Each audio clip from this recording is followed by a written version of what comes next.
রাসূল সাল্লাল্লাহু আলাইহি ওয়াসাল্লাম বলছেন, লা ইয়াশরাবুল খামরা হিনা ইয়াশরাবুহা ওয়া হুয়া মুমিন। কোন মদখোর মদ পান করতে পারে না ঈমান থাকা অবস্থায়। যে ব্যক্তি মদ পান করে তার ভিতরে ঈমান থাকে না।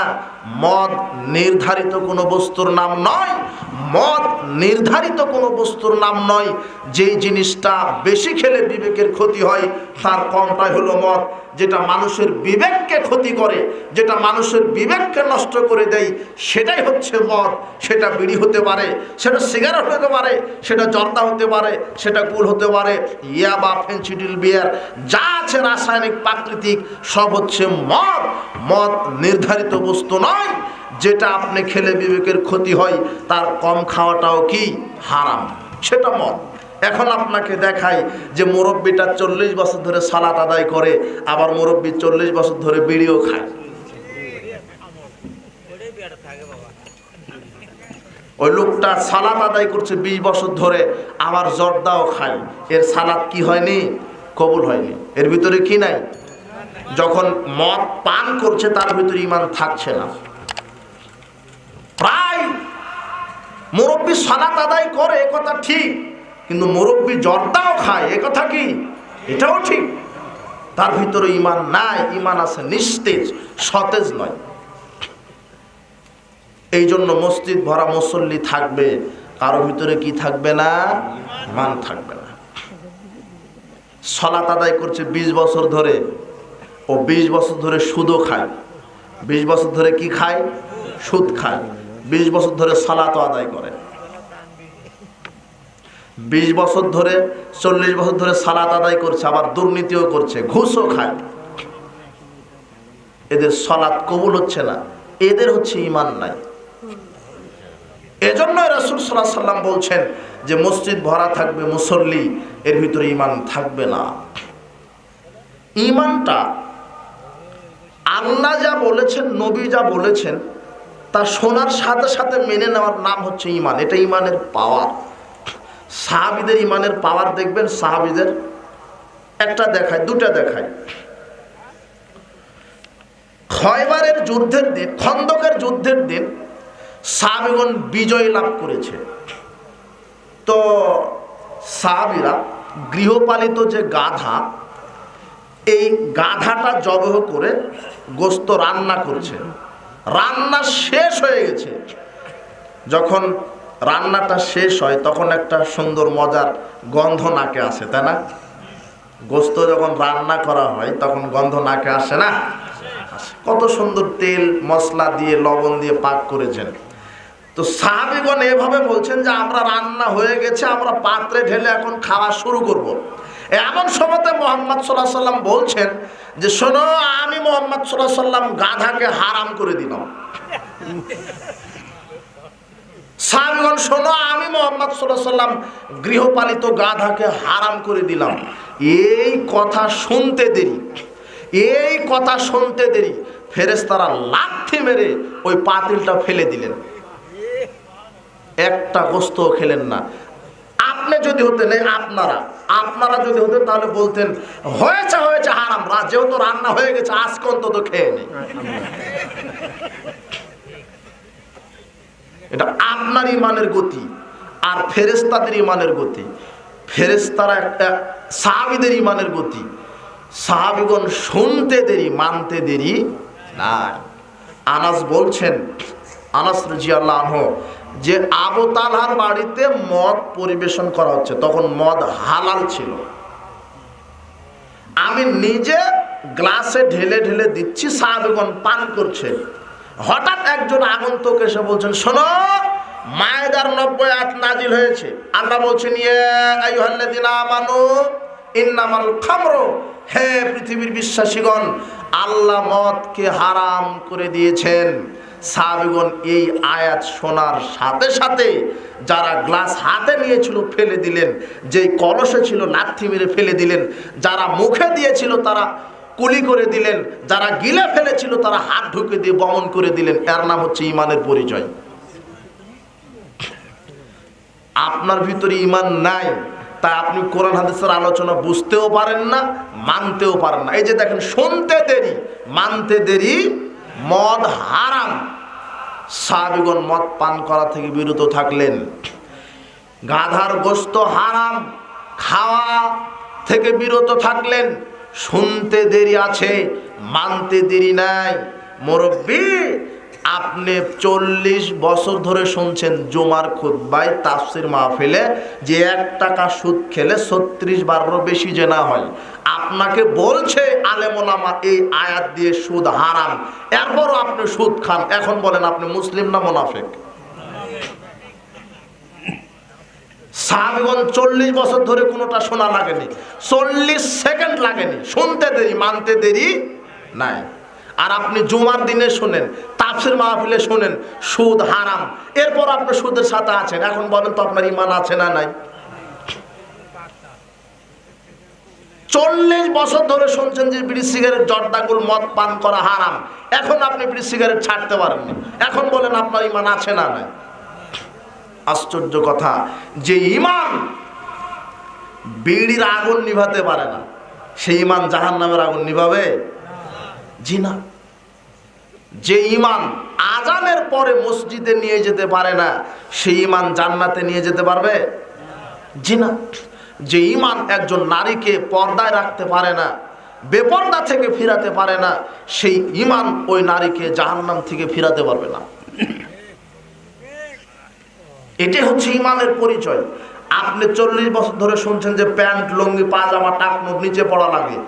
আপনার প্যান্ট, পাজামা, টাকনুর উপরে পড়া লাগে, আপনি নিচেই পড়ে আছেন। আপনি মানতে চাচ্ছেন না, তার মানে ঈমানের আপনার কোনো পাওয়ার নাই। সাহাবীগণের ছিল শুনতে দেরি, মানতে দেরি নয়। কাজেই আমরা যে আলোচনাগুলি শুনি প্রতিদিন বাংলাদেশে, ওয়াজ মাহফিল, কি ওয়াজ মাহফিল আপনি করবেন আর কি আপনি শুনবেন? কে জানে না সালাত আদায় করতে হয় না? আপনার সমাজে যদি 150 ঘর লোক থাকে, তাহলে দেখা যাবে যে 20 জন সালাত আদায় করে, 130 ঘর সালাত আদায় করে না। ও জানে না যে সালাত আদায় করতে হবে, তার মানে ওর ভিতরে কি নাই? ঈমান নাই।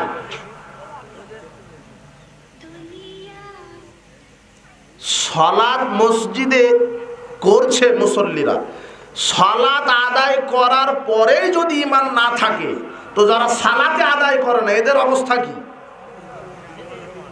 এদের অবস্থা ভালো। জানেন এরা কি বলে? তোমরাই সালাত আদায় করো, আমার সালাত না ঠিক থাকতে পারে। আর কি ঠিক আছে? না ঠিক আছে। তখন আপনি কি বলবেন? আপনি তখন বলবেন আমার জুতাও ঠিক আছে। বলতে পারবেন?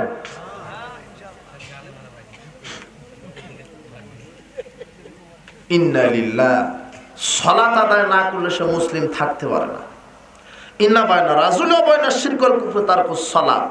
রাসূল সাল্লাল্লাহু আলাইহি ওয়াসাল্লাম বলছেন যে হিন্দু আর মুসলমানের মধ্যে পার্থক্য হচ্ছে সালাত। আজান হওয়ার পরে যে ব্যক্তি সালাত আদায় করে এর নাম মুসলিম, আর যে আজানের পরে সালাত আদায় করে না এর নাম কি? হ্যাঁ বলেন, শিখে দিলাম না আমি?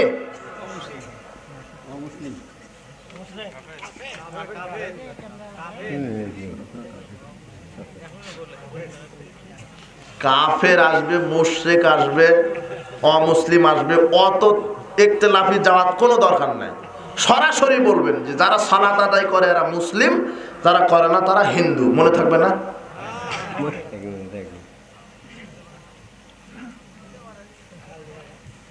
বর্তমান আরবি বিদ্বানগণ এইভাবে বলছেন, আমার বলার ক্ষমতা এইভাবে নেই।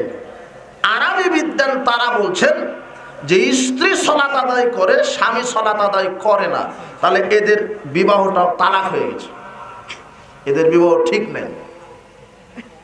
তারা বলছেন যে বেনামাজির হাতের জবাইকৃত পশুর গোশত খাওয়া হারাম। বলেন তো কি বললাম? বেনামাজি যদি একটা মোরগ, গরু, খাসি জবাই করে, ওই গোশত খাওয়াটা কি হারাম। বেনামাজির কোনো ইবাদত, দোয়া আল্লাহ কবুল করেন না। বেনামাজি এত খারাপ। তারা বলছেন যে বেনামাজির কোনো জানাজা নাই। বেনামাজির কি নাই? জানাজা নাই। যে বেঁচে থাকা অবস্থাতে সালাতের প্রয়োজন হয়নি, মরার পরে প্রয়োজন আছে? জি না। বেঁচে থাকা অবস্থাতে যার সালাতের প্রয়োজন হয়নি, মরার পরে তার কোনো সালাতের প্রয়োজন নেই। তবে বেনামাজির জানাজা আছে, বেনামাজির জানাজা পড়াবে বেনামাজিরাই। কারা? বেনামাজি। একজন নামাজি ব্যক্তি বেনামাজির জানাজায় দাঁড়াবেন না। আপনার একটা ব্যক্তিত্ব থাকা দরকার, তো আপনার হায়া লজ্জা থাকা দরকার। আপনার লজ্জা শরম নাই, তাই বেনামাজির জানাজা আপনি দাঁড়ান। আপনার যদি লজ্জা থাকতো, হায়া থাকতো, ব্যক্তিত্ব থাকতো, তাহলে বেনামাজির জানাজা আপনি দাঁড়াতে যেতেন না। কাজেই বেনামাজির জানাজা বেনামাজি করবে। কাজেই উপস্থিত মুসলিম দিনী ভাই বোনদের প্রতি আমাদের পক্ষ থেকে বিশেষ নসিহত, 5 ওয়াক্ত সালাত যে কোনো মূল্যে আদায় করতে হবে, এটা 1। 2, হারাম খাদ্য খাওয়া থেকে বেঁচে থাকতে হবে। 3, যাবতীয় কাবিরা গুনাহ থেকে বেঁচে থাকতে হবে।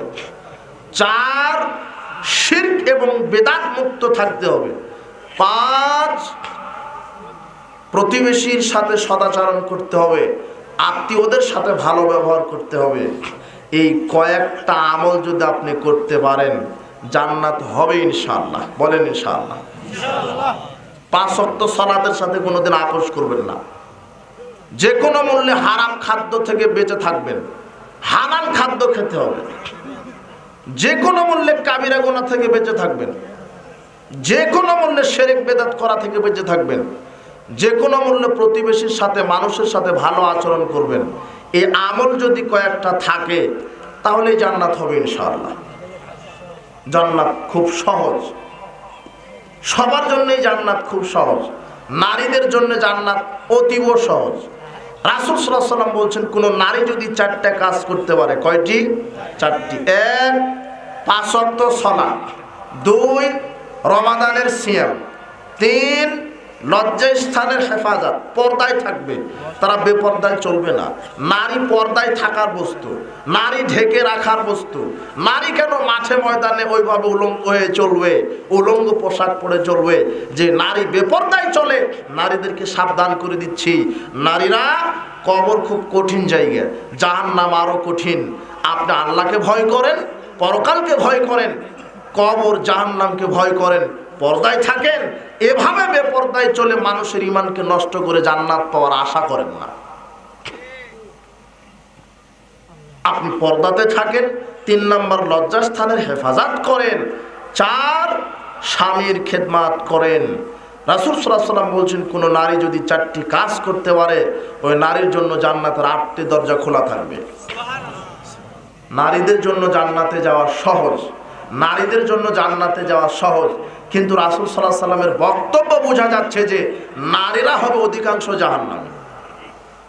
রাসূল সাল্লাল্লাহু আলাইহি ওয়াসাল্লাম এভাবে বলছেন যে ইত্তালাতু ফিন নার, আমি জাহান্নামে উকি দিলাম। ফারাইতু আকসারা আহলিহা নিসা, আমি দেখলাম যে অধিকাংশই মহিলা, অধিকাংশই নারী, কিছু পুরুষ।